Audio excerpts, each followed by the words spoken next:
But in terms of actual equipment, we heard Bernie Sanders today, for one, coming out and saying that there's a major shortage of ICU units. We've heard that there's a shortage of ventilators, even swabs and equipment for the actual tests.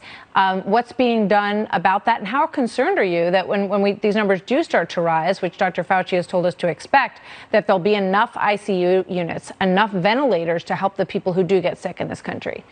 Well, that's why we have an emergency prepared system. We're used to dealing with disasters. If we look at some of the disasters that have happened around hurricanes in Puerto Rico and Florida, there is a system in place to make sure that folks that are on the front lines have the equipment and the supplies that they need. So are you saying that we do have enough? One of the things that we're doing at CMS is to have rapid dialogue with healthcare providers. So we're meeting with providers almost on a daily basis to understand what challenges are they facing and what can we do at the government level to support them and help them. And that's why we've been putting out so much guidance.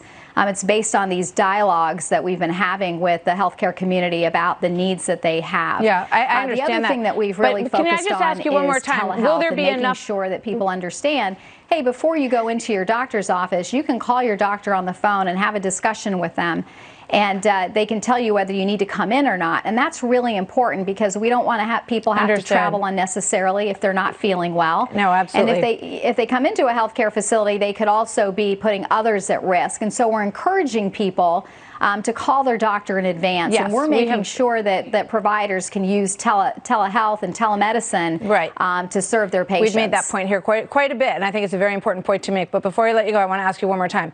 Are there going to be people in this country who don't get a ventilator if they need one? Are you concerned that the actual physical equipment that is needed to serve the people who will get sick is out there? Can you reassure everyone tonight that there is not a shortage of ventilators or ICU units? And that's why the president has taken such bold and decisive action, right? We're not waiting for this to get worse. We're not waiting for this to be a crisis in our healthcare systems. And that's why the mitigation strategies that he announced last night, limiting travel from Europe, not allowing that.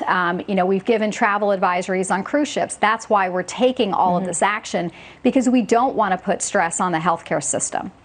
Okay, that's not a direct answer to the question, but it sounds like a hope that there won't be enough sick people and we won't run out of ventilators because we have mitigated, and we certainly hope that's the case. Administrator Verma, thank you.